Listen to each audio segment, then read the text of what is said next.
amén. 23 conectados.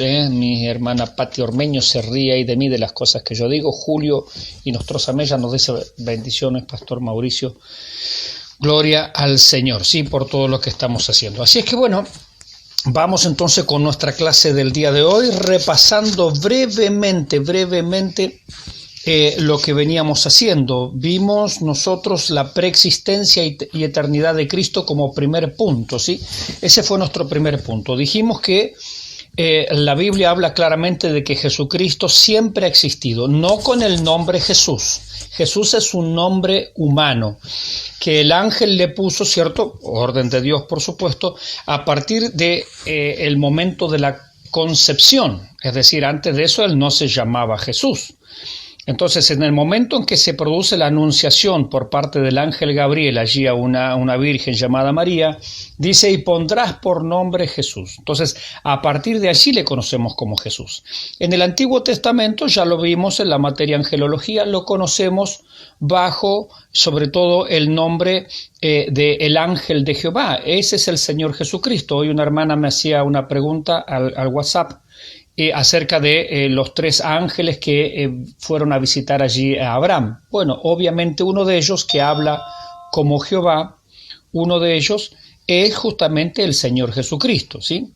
Y los otros dos eran ángeles comunes que luego se dirigieron en un momento cierto a Sodoma y a Gomorra. Pero no solamente en la época de Abraham, anteriormente, porque Jesucristo es Dios. Insisto, no lo conocíamos con el nombre Jesús, sino que Él se materializó y Él se manifestó muchas veces como el ángel de Jehová. Ahora, cuando la Biblia en el Antiguo Testamento habla de Dios, la palabra de Dios normalmente es Elohim en hebreo. Sí, esto lo dijimos también, pero Elohim técnicamente es una palabra plural. Si se tradujera al castellano exactamente como es esa palabra, tendría que decir los dioses. Sin embargo, la Biblia aclara rotundamente y enfáticamente que hay un solo Dios. Oye, oh Israel, el Señor nuestro Dios, el Señor uno es. Entonces la Biblia se encarga de hablar de la unidad de Dios, a la vez que insinúa la pluralidad. Por eso se utilizan nombres plurales para hablar de Dios. Elohim, literalmente los dioses. También en el Antiguo Testamento Elohim se emplea más de 5.000 veces, si mal no recuerdo. También otro nombre que se aplica a Dios normalmente en el Antiguo Testamento es Adonai, otra palabra hebrea, y también, casualidad entre comillas, es una palabra plural. Si Adonai se tradujera literalmente al castellano, serían los señores. Sin embargo, no pueden haber señores, y sin embargo sí. Lo que pasa es que, como dijimos, la Trinidad está insinuada, no está revelada, no está manifestada, pero sí está insinuada en el Antiguo Testamento. El Salmo 110 habla de dos Adonai. Dijo Adonai a mi Adonai, dijo el Señor a mi Señor, siéntate a mi diestra hasta que ponga a tus enemigos por estrado de tus pies. En un solo versículo tenemos dos Adonai, tenemos dos señores. Y esto es lo que no podían conciliar los judíos, como dos señores. Bueno, también vimos en Zacarías que hay dos Jehová, dos yo soy el que soy, dos Yahvé o Yahweh, como querramos pronunciarlo, ¿cierto? Recuerden que eso es un tetragrama, son 4 consonantes, ni los judíos saben cómo se pronuncia, así que no vamos a discutir la pronunciación, yo por lo menos no lo voy a hacer. Y vimos en Zacarías capítulo 3 que en el mismo versículo hay dos Jehová, porque Jehová le dice a Satanás, Jehová te reprenda. Y si está hablando de él mismo, diría, Jehová dijo a Satanás, yo te reprendo. Sin embargo, es Jehová dijo a Satanás, Jehová te reprenda. Entonces, en el mismo pasaje tenemos dos Jehová, como teníamos dos Adonai. Bueno, es que se insinúa, ¿cierto?, la pluralidad de la deidad. También palabras como, por ejemplo, descendamos, hagamos al hombre, confundamos, etcétera, etcétera, ¿no? Hay muchas palabras que hablan de Dios en un sentido plural. Bueno, pero vamos a ver más adelante eso, ¿no? La primera palabra que nosotros vimos está basada en el Evangelio de Juan, capítulo 1, versículo 1, que dice, en el principio era el verbo era con Dios y el verbo era Dios. Bien, entonces así se declara absolutamente que el verbo, que sería algo así como la acción, también eso se traduce, que es la palabra logos, ¿cierto? Logos muchas veces se traduce, o normalmente también se traduce como un conjunto de enseñanzas, un conjunto de doctrina. Por eso nosotros hablamos de la cristología. Dos palabras, Cristo, que es ungido en griego, y logía, que viene de logos, que sería estudio en este caso, y no sería una palabra sola, sino un conjunto. Entonces, escuchaba una charla muy interesante acerca de la palabra logos, y el predicador Samuel Pérez Millos, él decía, ¿no? Nosotros utilizamos la palabra logos no solo como palabra, normalmente la utilizamos como estudio, como un compendio, como toda una doctrina. Entonces lo que nos quiere decir la Biblia es que Jesucristo nos transmite y nos confiere toda la doctrina acerca del Padre. Por eso Él llega a decir, el que me ha visto a mí, ha visto al Padre exhaustivamente. Así como cuando uno estudia teología, va estudiando distintos aspectos de Dios, todo lo que es la teología. Cuando uno ve a Jesucristo, cuando uno conoce a Jesucristo, conoce todas las características y la naturaleza de Dios. Conocemos su carácter, su persona, sus obras. Es que al Padre no lo podemos ver. La Biblia dice, a Dios nadie le vio jamás, es decir, nadie ha visto al Padre. Los discípulos le dijeron, Señor, muéstranos al Padre y nos basta. No, es que no se puede hacer ver al Padre. El que me ha visto a mí, porque Él es el compendio teológico, podríamos decir, Él es el conjunto de enseñanzas vivas acerca del Padre en una persona. Por eso Él dijo, yo y el Padre uno somos, el que me ha visto a mí, ha visto al Padre. ¿Sí? Son conceptos a veces un poco difíciles, ¿cierto?, de entender, pero bueno, con la ayuda del Señor, con la iluminación del Espíritu Santo, vamos tratando primero de explicar estas cosas y segundo de entenderlas, de comprenderlas, ¿cierto?, de que llegue a nuestra mente y a nuestro corazón. Si hay inquietudes, si hay alguna pregunta, y en la medida de lo posible vamos a tratar de responderlas. Ahora, cuando yo no pueda responder algo, les voy a decir, hermano, la verdad, no estoy seguro de esa respuesta, pero bueno, veremos para la próxima de poder responderla. Así es que bueno, adelante con las preguntas. ¿Sí? Vimos que Él siempre ha existido, que también vimos que cuando la Biblia habla de Dios en el Antiguo Testamento tenemos que entender el conjunto, es decir, la Trinidad. Entonces cuando la Biblia dice en el principio creó Dios, Dios es Elohim, Elohim es plural. Entonces, cuando la Biblia dice en el principio creó Dios, se refiere al Padre. Cuando la Biblia dice en el principio creó Dios, se refiere al Hijo. Y cuando la Biblia dice en el principio creó Dios, se refiere al Espíritu Santo, porque está tomado en su conjunto. Eso es lo que tenemos que entender. Entonces, en el Antiguo Testamento es normal esto. Por lo general, nosotros vemos a Jesucristo dentro de ese término Dios, porque en hebreo es una palabra plural, Elohim. Bien, hay varios textos que nosotros vimos también pruebas, ¿cierto?, que nos hablan de que Él bajó del cielo, Él se atribuyó esa frase yo soy, que nos preguntaban la semana pasada. Bueno, ¿qué significa esa frase? El que tiene autoexistencia, el que existe en sí mismo. Dijimos, no es un nombre que los judíos atribuyeron a Dios, no. Es el nombre con el cual Dios se reveló a Moisés. Anteriormente Dios se había revelado, por ejemplo, a los patriarcas, a Abraham en particular, simplemente como el Dios Altísimo. Dios no se había revelado de otra manera. Se había revelado como el Dios Altísimo o el Dios Omnipotente. Esa es la palabra El Shaddai. Entonces, ¿cómo conoció Abraham a Dios? Lo conoció como el Dios omnipotente, como el Shaddai, como el Dios altísimo, como el Dios que todo lo puede, como el Dios de la montaña, también dice una traducción, ¿no? Porque Shaddai era el nombre de una montaña también, una montaña sagrada en Mesopotamia. Entonces, esa es la manera en que Abraham conoce a Dios. Ahora, después cuando Jacob lucha con el ángel, Jacob llega a tener también otra aproximación más del carácter de Dios, porque el ángel le dice, ¿por qué preguntas por mi nombre que es admirable? No le revela el nombre personal de Dios, pero le da otra característica más. De allí la revelación progresiva, es decir, a medida que pasa el tiempo, Dios se va dando cada vez más a conocer. Y ahí conocemos el nombre admirable, que Isaías nos va a decir que admirable justamente va a ser este niño que va a nacer, el cual es el Mesías, el cual es Emmanuel, Dios entre los hombres, Dios con nosotros. Y cuando llegamos a la época de Moisés, año 1450 a.C., cuando Moisés pregunta por el nombre de Dios, allí Dios le dice: yo soy el que soy, el tetragrama, ¿cierto? IHVH, ¿sí? Que básicamente tiene la idea de el autoexistente, yo soy el que soy. Yo no le debo mi existencia a nadie, el eterno, ¿no? Aunque no sería el eterno, porque el eterno en hebreo es el olam, pero esa es la idea del que tiene existencia en sí mismo, ¿sí? El que no ha sido creado por nadie. Esa es la idea del nombre, que en castellano lo conocemos como Jehová, pero bueno, sabemos que es, de alguna manera hay que pronunciarlo y bueno, se ha castellanizado como Jehová. Bien. ¿Qué más vimos? Vimos también la encarnación de Cristo y dijimos que la palabra encarnación quiere decir en la carne.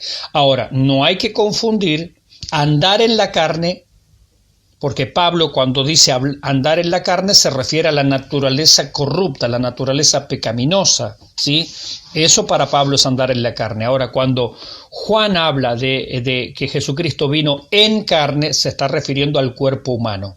Entonces, la frase suena similar en el castellano, pero no tiene nada que ver un concepto con el otro, ¿sí? Jesucristo vino en carne y no se refiere a una naturaleza pecaminosa, sino que se refiere al cuerpo humano, es decir, él tenía las mismas características de un ser humano. Él tenía cuerpo humano, él tenía sangre, él tenía uñas, él tenía barba, él tenía cabello, él tenía cejas, él tenía un intestino, él tuvo sed, él necesitó ir al baño en algún momento, él sintió cansancio, ¿cierto? Porque tenía todas las características de un ser humano. Tenía cuerpo humano, tenía un alma humana, tenía sus emociones y sentimientos humanos, tenía un espíritu humano, ¿cierto? Él tenía un espíritu humano, pero por supuesto él es Dios. Es decir, que él siempre fue Dios, siempre fue la segunda persona de la Trinidad, el Verbo de Dios, aquel que es el compendio, aquel que es la síntesis de todo lo que Dios es. Él es, permítame esta frase, él es la teología sistemática hecha carne. Él es todo lo que se puede expresar de Dios, él es Jesucristo. Y él, siendo siempre Dios, tomó para sí una naturaleza humana. Entonces él siguió siendo Dios, pero a la vez tomó una naturaleza, una forma humana. Siendo en forma de Dios, ¿cierto? Siendo exactamente igual a Dios, la imagen misma de su sustancia, nos va a decir Pablo en Colosenses, él toma una forma humana. Ahora, ¿qué no tomó del ser humano? Lo único que no tomó del ser humano, y esto es posible gracias a la encarnación virginal a través del Espíritu Santo, lo único que no toma del ser humano es la naturaleza caída, la naturaleza pecaminosa. Por lo tanto, Jesucristo es como Adán antes de la caída, ¿cierto? Es decir, no había en él una naturaleza corrupta, pero a la vez distinto de Adán, porque Adán no era Dios, en cambio Jesucristo sí es Dios. Primero era Dios y Dios, en la segunda persona, toma una naturaleza humana, se une a ella, la naturaleza divina, la naturaleza humana, y esto es la persona de Jesucristo, ¿sí? Básicamente esto, no insisto, como hablábamos la semana pasada, no hay ejemplo con lo cual compararlo, porque no hay otro ser como Jesucristo, no hay otro ser. Entonces, en cuanto a la parte humana, lo único que él no toma es la naturaleza pecaminosa. Dijimos, aparentemente, la naturaleza pecaminosa se transmite o se hereda o se traspasa a través del varón. Por eso él nace de mujer y no tiene naturaleza pecaminosa. Si hubiera nacido de hombre, hubiera tenido naturaleza pecaminosa. Porque la Biblia es clara que Adán pecó, aunque la que pecó técnicamente fue Eva, ¿cierto? Y Adán no fue engañado, Adán fue pecador a propósito, pero él era responsable, es decir, él representaba a todos los seres humanos. Cuando Adán pecó, yo pequé, cuando Adán pecó, usted pecó. ¿Por qué? Porque él era nuestro representante. Y esto lo vemos, por ejemplo, en la figura de un presidente de la nación. Mire, si en Chile Piñera toma malas decisiones, lo afectan a usted. Usted puede decir, pero yo no hice nada, yo no tomé tal o cual crédito internacional. No importa, su representante lo hizo, por lo tanto usted debe. Y yo debo. Bueno, acá en Argentina somos expertos en deuda, estamos empeñados hasta los calcetines, mire. Hasta los rombos de los calcetines, ni calcetín con rombos más nos salva a nosotros acá en Argentina. Pero ¿por qué pasa eso? Porque mi representante ha adquirido ciertas deudas, ha adquirido dineros y ahora toda la nación está empeñada. Y uno dice, pero yo no vi ese dinero, no importa, nuestro representante lo hizo. Por eso la Biblia dice que en Adán todos mueren, porque Adán era nuestro representante. De allí que Jesucristo es presentado como el segundo Adán. El segundo Adán.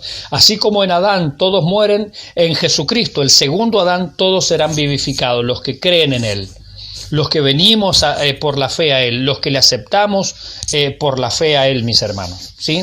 Bien, entonces Él no toma la naturaleza pecaminosa del ser humano, es librado de la naturaleza pecaminosa. Él va a ser tentado luego, esto lo dijimos, pero las tentaciones en Jesucristo no es para ver si Él puede pecar, no, es para demostrar que Él no puede pecar, porque Dios no puede ser tentado por el mal ni Él tienta a nadie. Es decir, Jesucristo no puede ser atraído por el mal, no puede porque primero no tiene una naturaleza pecaminosa, segundo Él es Dios. Y Dios no puede ser tentado ni atraído por el mal, no hay injusticia en Dios, no hay mentira en Dios. No hay defecto en Dios. Y Jesucristo es una persona divino-humana. ¿Sí? Entonces, Él no vive la tentación exactamente como nosotros. Yo veo, no sé, algo allí que me puede tentar, ¿cierto? Porque hay, aún como creyente, todavía están los vestigios, ¿cierto?, de una naturaleza pecaminosa, a la cual se le ha quitado el poder mediante la santificación, pero todavía permanece en nosotros esa naturaleza, el viejo hombre que llama Pablo. Sin embargo, en Jesucristo no hay un viejo hombre. Él es siempre el hombre nuevo, el hombre que vivifica. En Adán todos mueren, en Cristo todos serán vivificados. Hay muchas risas allí de Nicolás, de Liliana, bueno, vaya a saber qué es lo que yo dije. Así es que mis hermanos la gozan ahí del otro lado. 36, 37 conectados ya para este momento, gloria al Señor. Y en ese nacimiento virginal, ¿cierto? Una de las cosas que se le dice a María allí, a ver si lo tengo anotado por aquí, no lo tengo anotado, pero me acuerdo, una de las cosas que se le dice allí el ángel, dice, por lo cual el santo ser que nacerá será llamado Hijo de Dios. Esto es parte de la anunciación del ángel Gabriel a María. Ahora, el texto original griego no dice por lo cual el santo ser que nacerá. El texto griego dice por lo cual lo santo que nacerá. No dice el santo ser. Dice por lo cual lo santo. Lo que va a nacer es santo en sí mismo. A ver, para que entendamos la diferencia entre Jesucristo y nosotros, como Él no tiene naturaleza pecaminosa. Y esto lo está anunciando ya el ángel. Por lo cual lo santo que nacerá será llamado Hijo de Dios. La diferencia es esto. Nosotros somos luz de la tierra, ¿verdad que sí? Amén, somos la luz de la tierra. Ahora, la luz no procede de nosotros mismos, procede de Jesucristo. Nosotros somos como la luna no tiene luz en sí mismo. La luna refleja la luz que le da el sol. Jesucristo es nuestro sol de justicia, porque Jesucristo ha iluminado nuestra mente, nuestro corazón, nuestra vida. Nosotros podemos irradiar y podemos iluminar a los demás, así como la gloria de Dios llenó de luz y de resplandor el rostro de Moisés, así la gloria de Jesucristo ilumina nuestras vidas y nosotros podemos ser sal y podemos ser luz de este mundo, ¿sí? Entonces la luz que nosotros tenemos es una luz prestada, no es propia. Lo mismo pasa con la santidad. Nosotros somos santos, sí, por supuesto somos santos. Todos los creyentes, todos los hijos de Dios son santos. A propósito, nunca diga en el púlpito, yo sé que aquí no hay ninguno santo, salvo que todos sean pecadores y gente nueva y gente que no ha conocido a Cristo. Si no, no diga eso del púlpito. Tampoco diga del púlpito, esto es un paréntesis, yo sé que no hay ninguno justo aquí. No, porque son todos perdidos pecadores. No. Eso lo podemos decir a la sociedad, lo podemos decir al mundo, pero no entre creyentes. Los creyentes somos justos porque hemos sido justificados y somos santos porque hemos sido santificados. Bien, cierro el paréntesis. Entonces nosotros somos santos, sí, amén, somos santos, pero nuestra santidad es prestada, nuestra santidad es dada por el Señor. Él nos ha santificado, Él nos ha separado, consagrado, apartado del mundo y del pecado para la gloria de su nombre. Amén. Entonces, ¿somos santos? Sí, somos santos, pero tenemos una santidad prestada, una santidad que nos fue dada, que nos fue concedida, ¿sí? Jesucristo, Él no le debe la santidad a nadie. Él es santo en sí mismo, Él es santo por sí mismo. Por eso dice el ángel, lo santo que nacerá, porque Él no le debe la santidad a nadie. Yo le debo la santidad a otro, Jesucristo. Usted le debe la santidad a otro, Jesucristo. Pero Jesucristo no le debe la santidad a nadie, porque Él es santo. Como decían los serafines, santo, santo, santo, Jehová de los ejércitos, toda la tierra está llena de tu gloria. Amén. Por eso dice el ángel allí, lo santo que nacerá. Tenemos acá a nuestro hermano Isaac Mauricio, nos dice, hola pastor, Dios le bendiga, si es posible que pueda dejarme en claro una frase que escuché por mucho tiempo. Uno puede probar a Dios, lo digo porque se decía, pruébalo y verás que Él sí responde. Sí y no, depende de la actitud de la persona, ¿no? A ver, cuando en la Biblia dice, probadme en esto ahora, que es algo que Dios manda, el contexto se refiere al tema del diezmo, ¿sí? Esa frase la vamos a hallar en el libro del profeta Malaquías. Primero, recuerde que nosotros no estamos bajo la ley, estamos bajo la gracia. Entonces Dios le decía al pueblo, probadme en esto ahora. O sea, ustedes me dan, yo les doy. Sí, eso es verdad. Ahora, nosotros no podemos tomarlo así directamente. Bueno, si yo le doy a Dios, Él me va a dar. No, eso es el evangelio de prosperidad. Y eso lo único que está haciendo y creando son creyentes ambiciosos. Uno da aunque Dios no retribuya. Vamos a suponer que Dios no retribuya, uno tiene que dar igual. Porque más bienaventurado es dar que recibir. Nosotros damos por amor. Dios ama al dador alegre. Ninguno dé por tristeza ni por necesidad. Es decir, la iglesia tiene otros conceptos, no son los conceptos del Antiguo Testamento, mi hermano. ¿Pudiera ser que Dios le retribuya? Sí, bueno, está en su soberana voluntad. Yo no voy a condicionar a Dios. Pero uno nunca debe dar ni aun a Dios esperando que Él nos retribuya. Nosotros lo hacemos por amor.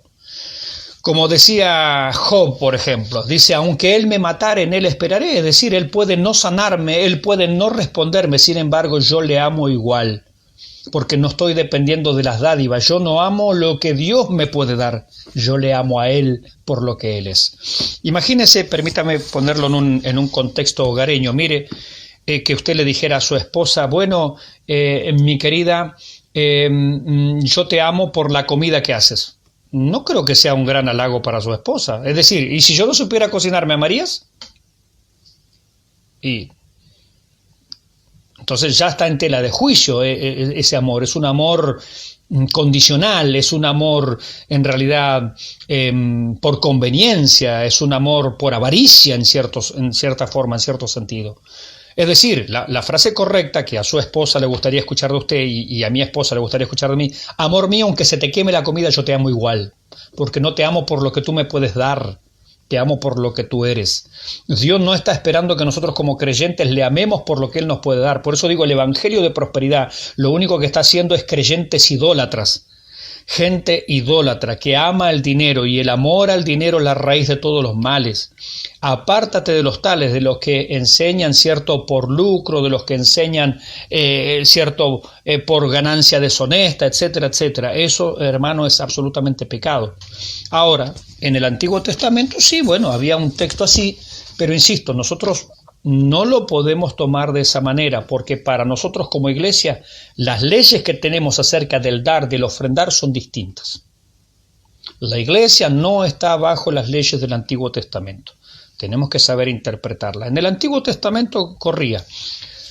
Le doy otro ejemplo. En el Salmo 51, cuando David se arrepiente de un pecado que ha cometido, dice, no quites de mí tu Santo Espíritu. Entonces algunos creyentes dicen, bueno, Señor, he pecado, devuélveme el Espíritu Santo. No, eso pasaba en el Antiguo Testamento. En el Antiguo Testamento el Espíritu Santo no vivía en las personas. Eso lo vamos a ver más adelante en la doctrina del Espíritu Santo, en la neumatología. En el Antiguo Testamento el Espíritu Santo tocaba a las personas, se manifestaba a las personas, usaba a las personas, pero el Espíritu Santo nunca vivió en ninguna persona. No vivió en Adán, no vivió en Noé, no vivió en Abel, no vivió en Abraham, no vivió en Isaac, ni en Jacob, no vivió en David, no vivió en Moisés. El Espíritu Santo no vivió en nadie del Antiguo Testamento, porque la habitación del Espíritu Santo era una promesa para el nuevo pacto. es decir, ahora que nosotros ya estamos comenzando a disfrutar el nuevo pacto, que se va a cumplir plenamente en el reino milenial, el Espíritu Santo vive en nosotros. Y esa es una gran diferencia entre la iglesia y el pueblo de Israel. Cuando el creyente peca hoy en día, el Espíritu Santo no se va, el Espíritu Santo es contristado, el Espíritu Santo es ofendido, el Espíritu Santo puede disciplinarnos, sí, pero el Espíritu Santo no se va de la vida del creyente, son cosas totalmente distintas. Por eso digo, es simplemente un ejemplo para que usted vea, no es tan así de tomar cosas que dice el Antiguo y aplicarlos directamente a la iglesia, no, porque la iglesia tiene otras leyes. Son las leyes de la gracia, son las leyes apostólicas. La iglesia vive de acuerdo a las leyes apostólicas. Y volviendo a la pregunta suya, la iglesia tiene reglas claras acerca del dar. Nadie dé por tristeza ni por necesidad. Dios no está haciendo un trueque. Dios ama al dador alegre. Aunque Dios no me retribuya nada, doy porque le amo. Doy porque Él es mi Señor y porque estoy agradecido. Si yo estoy esperando aún de Dios que Él me retribuya en algo, mi amor es un amor bajo, es un amor que no vale la pena, es un amor simplemente por conveniencia, y eso no es amor. Amén, gracias, me dice Isaac Mauricio. Dios le bendiga, mi hermano. Insisto, cualquier inquietud, cierto, la vamos tratando de responder con la ayuda del Señor. Bien, seguimos, ¿no? Ahora, anoté algunos propósitos de la encarnación que están en el libro ese que yo les recomendé el otro día, ya se los he compartido a varios que me pidieron, del doctor Charles Ryrie, Teología Básica del doctor Charles Ryrie, y en una parte del libro, hablando justamente de la cristología, nos dice algunos propósitos de la encarnación, es decir, ¿para qué Él se encarnó? ¿Por qué era necesario que Jesucristo se encarnara? Es decir, que Él era Dios, por supuesto, pero ¿por qué era necesario que tomara y se apropiara de una naturaleza humana también? Él nos da por lo menos 7 razones. La primera es revelarnos a Dios. Como Dios, ese espíritu, no puede ser visto, porque Él habita en luz inaccesible y Él dice, no me verá hombre y vivirá, es decir, no podemos ver al Padre. Ahora, ¿cuál es la manera de ver al Padre? A través del Hijo. El Hijo es el espejo del Padre, en el cual se refleja el carácter, el amor, los atributos del Padre, se reflejan en el Hijo, porque el Hijo es la copia exacta, es el molde. ¿Sí? Y esa es la palabra que la Biblia va a utilizar acerca de Jesucristo, por ejemplo, en Filipenses capítulo 2. ¿Sí? Dice, el cual siendo en forma de Dios. Allí en Lirquén hay una hermana que yo cuando vaya a Lirquén creo que va a ser una de las primeras hermanas que voy a ir a visitar. Primero porque le aprecio mucho. Un poco interesado es mi aprecio, yo lo admito. Segundo porque cocina excelente. Estoy hablando de la hermana, bueno, ahora se me fue el nombre, por mi hermana... pero empieza con J, la hermana, pero se me fue. Jennifer no Janet no, ay Señor amado, la hermana, bueno, ¿cómo se llama? Pero será posible, se me olvidó el nombre. ¿Quién me puede? Es la hermana, se me olvidó ahora, mire, tengo un problema ahí, mental el mío. Es una hermana que hace manualidades, es una hermana que vive en la parte alta. ¡Ay, Dios mío! ¡Qué pecador que soy! ¿Cómo se llama la hermana? Pero, se me fue el nombre. Increíble, una laguna mental. Eso por estar pensando en la comida, ¿vieron? La hermana que siempre publica ahí calzones rotos. No, la hermana del caldillo no. Siempre calzones rotos. Hace manualidades así con porcelana. Bueno, una hermana muy, muy talentosa realmente. Bueno, se me fue el nombre. Bien. Bueno, ¿de qué quiero hablar? Del molde. El molde. Cuando la hermana, por ejemplo, hace un quequito, aquí en Argentina decimos bizcochuelo, cuando la hermana hace un quequito, ella pone un molde y pone allí todos los ingredientes, la masa, la harina, todas las cosas, y luego que lo hornea, ella lo desmolda. Entonces, ¿qué tenemos ahora? Tenemos algo, un queque que fue desmoldado y tenemos un molde. Es decir, ambos se corresponden. El queque fue hecho a la forma del molde. Y eso es lo que la Biblia nos está hablando acerca de Jesucristo, el cual siendo en forma de Dios, es decir, que el molde de Dios es exactamente coincidente con Jesucristo. Es como el sello. Cuando uno pone un sello, cuando mira allí uno el sello, es exactamente igual al el aparatito que uno tiene acá, ¿no? Justamente el sello, ¿no? Porque ambos se llaman sello. Entonces uno tiene el sello aquí, imprime allí la imagen y esa imagen se corresponde exactamente al sello que yo tengo. La hermana Jacqueline, ahí está, pero será posible. Ahí está. ¿Ves? La hermana Jacqueline. Muy bien. Pero Dios mío, ¿cómo me iba a olvidar mi hermana Jacqueline? Un saludo para mi hermana Jacqueline. Entonces, cuando la hermana Jacqueline hace allí sus cositas y todas esas cosas, que es muy buena cocinera la hermana también, como tantas otras hermanas, por supuesto. Ahora, ninguna hermana se me ponga celosa, por favor. Sin duda cocinan excelente todas. Entonces, cuando saca el molde ahí, tiene la misma imagen. Y eso es lo que la Biblia está hablando de siendo en forma de Dios. Jesucristo es lo que salió del molde, exactamente igual, es la copia exacta, ¿sí? Es la copia exacta, esa es la idea. Entonces, el primer propósito de la encarnación, nos dice el doctor Charles Ryrie, es revelarnos a Dios. No hay manera de que nosotros conozcamos al Padre si no es a través de Jesucristo, porque Él es el molde, es lo que salió del molde, tiene la forma de Dios. En cuanto a carácter, en cuanto a personalidad, en cuanto a atributos, en cuanto a todo lo que es Dios, es Jesucristo. ¿Sí? Bien, segundo, ¿por qué se encarnó? El primero entonces es para revelarnos a Dios. Segundo, para proveer un ejemplo para nosotros, cómo habríamos de vivir. Entonces Él como ser humano nos muestra el camino. Por eso dice el escritor a los hebreos, ¿no? Puesto los ojos en Jesús, el autor y consumador de la fe. ¿Qué quiere decir esa frase? Si lo dijéramos nosotros en términos más modernos, sería así. Sigan las pisadas de Jesús. Él es el explorador, Él es el pionero, Él es el que fue como en la jungla, vieron que alguien va del frente con un machete y nos abre y nos señala el camino. Bueno, Él es Jesucristo, el que nos indicó cuál es el camino correcto por el cual nosotros tenemos que transitar. Él es el pionero. Él es el explorador que va adelante. Él es la persona a la cual tenemos que seguir. Por eso Él es el autor y consumador de la fe. Él nos abrió un camino nuevo y vivo, dice también el autor a los hebreos. Entonces, Él nos marca exactamente el camino. Él nos provee el ejemplo supremo de la fe. ¿Cómo nosotros tenemos que vivir la fe? ¿Cómo nosotros debemos vivir la vida cristiana? Bueno, Jesucristo es nuestro ejemplo supremo, por supuesto, ¿no? Tercero, dice el doctor Charles Ryrie, ¿cuáles son los propósitos de la encarnación? Proveer un sacrificio efectivo. Es decir, Él tiene que encarnarse porque un ser humano tiene que morir por los seres humanos.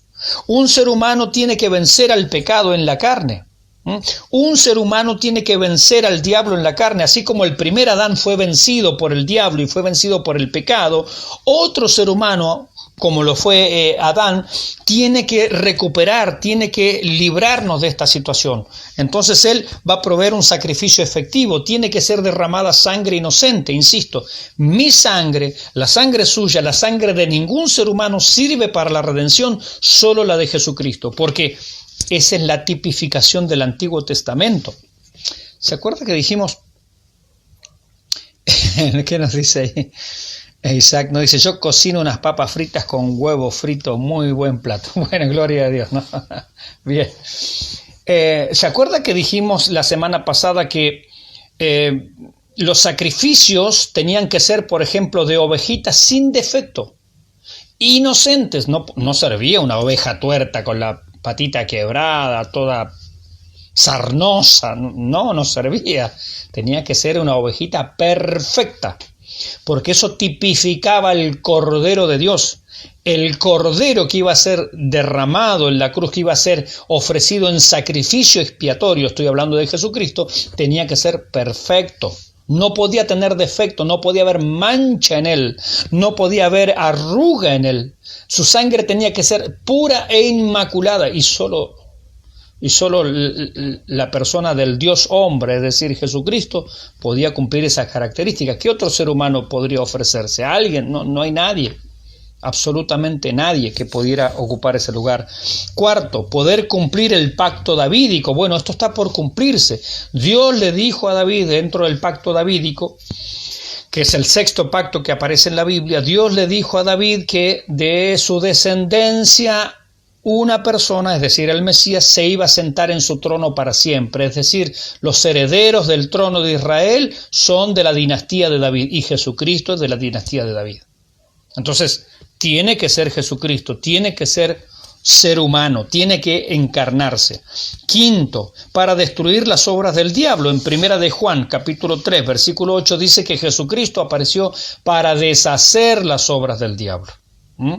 Para deshacer todo lo que Satanás nos había enredado con enfermedad, con pecado, con maldad, atrapando a las personas, algunas posesionándolas, engañándolas, mintiéndoles. Bueno, Él vino para deshacer las obras del diablo. Sexto, nos dice el doctor Rairi, ¿por qué Él se tuvo que encarnar? Para ser un sumo sacerdote compasivo. Como dice el escritor a los hebreos, como Él fue probado en todo sin pecado, también es poderoso para ayudarnos, para socorrernos en todas nuestras aflicciones, en todas nuestras dolencias. Entonces tenemos un sumo sacerdote compasivo que entiende nuestra debilidad, que entiende nuestros dolores, que entiende nuestras penas, nuestras tristezas, que entiende cómo nosotros nos sentimos, porque Él tomó la humanidad al igual que nosotros y sabe lo que es el cansancio, sabe lo que es la sed, sabe lo que es el dolor de un ser querido, por la pérdida, quiero decir, de un ser querido. Él lloró ante la tumba de Lázaro, aunque luego lo resucitó, pero eso no quiere decir que Él no sentía nada por la pérdida de un ser querido. Él sintió esos dolores. Las más grandes groserías también se las dijeron a Él. Un día a los fariseos le dijeron, nosotros no somos nacidos de fornicación. ¿Qué le querían decir? Nosotros sabemos o nos han contado cómo fue tu engendramiento. Sí, eso que fue del Espíritu Santo no se lo creyó nadie. Esa es la idea, es decir, lo estaban injuriando groseramente. En cuanto a su ministerio, le dijeron, no es Dios ni es el Espíritu Santo, es Belcebú, el príncipe de los demonios, el que te usa para hacer milagros. Es decir, Él soportó las calumnias y las groserías más importantes. Entonces puede entender y Él entiende lo que nosotros sufrimos cuando somos desechados, cuando somos dejados de lado, cuando nos injurian, cuando tenemos un pasado que no podemos justificar o no es el más apropiado. Él nos entiende, Él nos comprende. Él sabe todas estas cosas, ¿no? Bueno, gloria al Señor. Entonces Él puede ser un sumo sacerdote compasivo.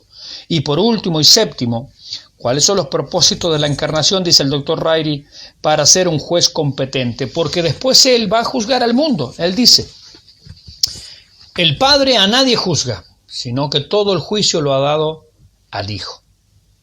Es decir, Jesucristo también va a ser juez. Hoy es nuestro Salvador. Si no lo aceptamos como Salvador, mañana Él va a ser nuestro juez. Y Él dijo, por la palabra que os he hablado, por esa palabra o vamos a ser justificados o vamos a ser condenados, ¿no? Habiendo creído o rechazado su palabra, queremos decir. Bien, gloria al Señor. Seguimos adelante entonces, Eso todo acerca de los propósitos de la encarnación. Luego vimos la humanidad de Cristo y allí estábamos, ¿no?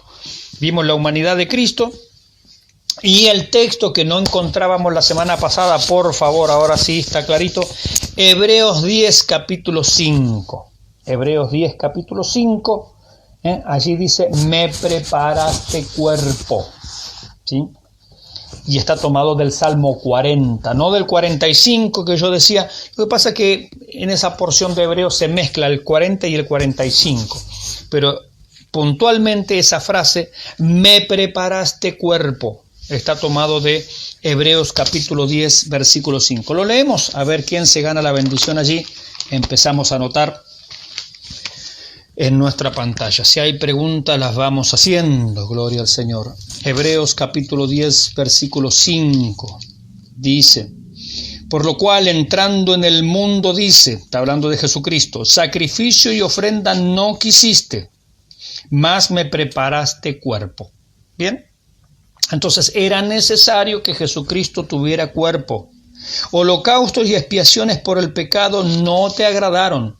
Entonces dije, he aquí que vengo, oh Dios, para hacer tu voluntad, como en el rollo del libro está escrito de mí. Amén. Entonces allí en Hebreos capítulo 10, versículo 5 nos habla de que el Padre le preparó un cuerpo, era necesario que él fuera humano. ¿Por qué hacemos énfasis en esto? Porque otra vez, la primera carta de Juan justamente condena la herejía de aquellos que niegan que él haya venido en carne, es decir, en un cuerpo humano como el de nosotros. Él tenía cuerpo humano, tenía una mente humana, tenía un espíritu humano, ¿sí? Pero a la vez era Dios. Dos naturalezas en un mismo cuerpo, pero él no era bipolar. No era bipolar. Es decir, no tenía dos personalidades, una sola persona. Y muchas veces vamos a ver manifestada su humanidad. Dijimos esto la semana pasada. Características de un ser humano. Él tuvo hambre. ¿En dónde? En su parte humana, como cuerpo humano, como persona humana, como naturaleza humana, porque él es una persona. Técnicamente eso se llama teoantrópica, teo Dios, antropos hombre, ¿sí? Eso es una definición teológica.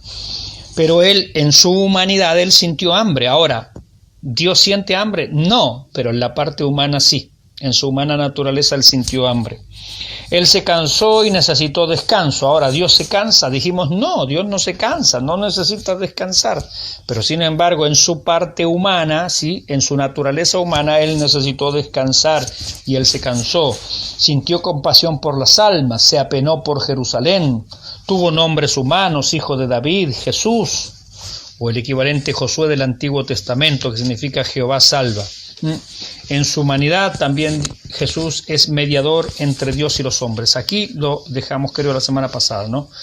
La deidad de Cristo. Afirmar que Cristo es Dios no consiste tan solo en sugerir semejanza a Dios. Cristo es absolutamente igual al Padre en su persona y sus obras. Cristo es deidad no disminuida. No es un semidios o un Dios inferior. Una definición, ¿no?, de Benjamin Warfield. Se declara de la forma más expresa posible que Él es todo lo que Dios es.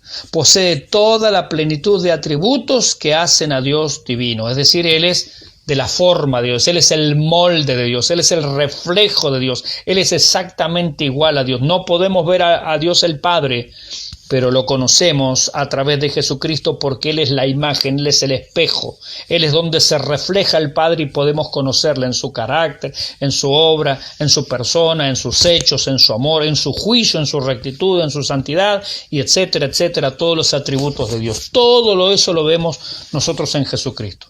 Acerca de los nombres que se le dieron, vamos ahí anotando mi hermana secretaria. Bien, a ver si tenemos más mensajes. A ver si hay mensajes. Hay un montón de mensajes para acá abajo. Veamos, a ver qué mensajes hay. Bueno, están con lo del colesterol por ahí nada más. Bien, bueno, los nombres. A él se le llama Dios. Ahí mi hermana secretaria. Hebreos 1:8. Hebreos 1:8. Allí mi hermana secretaria, Hebreos 1:8, ¿qué dice? Está hablando de Jesucristo, está citando un salmo, ¿y qué dice Hebreos 1:8? Más del Hijo dice, tu trono, oh Dios, por el siglo del siglo, cetro de equidad es el cetro de tu reino. Bien, amén. Está hablando del Hijo, está hablando de Jesucristo y le llama Dios. Está claro que Él es Dios. En Juan 20:28, Tomás le reconoce como Dios. Él dice, Señor mío y Dios mío. Juan 20:28. Allí Tomás le reconoce como Dios. En Tito 2:13, este es un pasaje pero muy, muy potente. Tito, está acá nomás a la vuelta.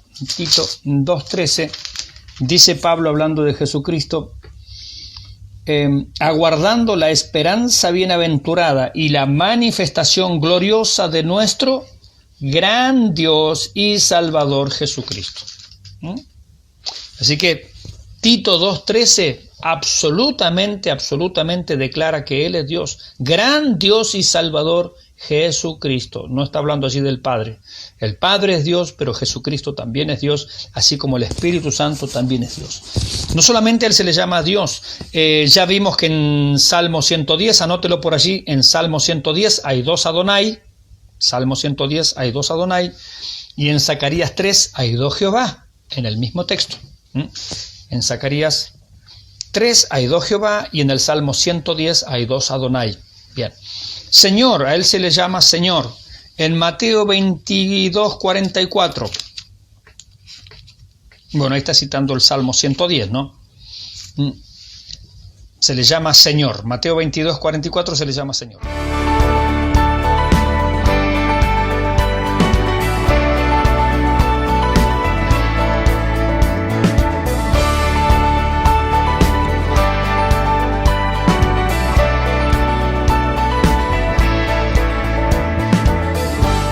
Si nuestro canal y Epi Producciones ha sido de bendición para tu vida y sentís el anhelo de poder colaborar, te dejaremos 2 cuentas para que puedas ayudarnos a seguir creciendo.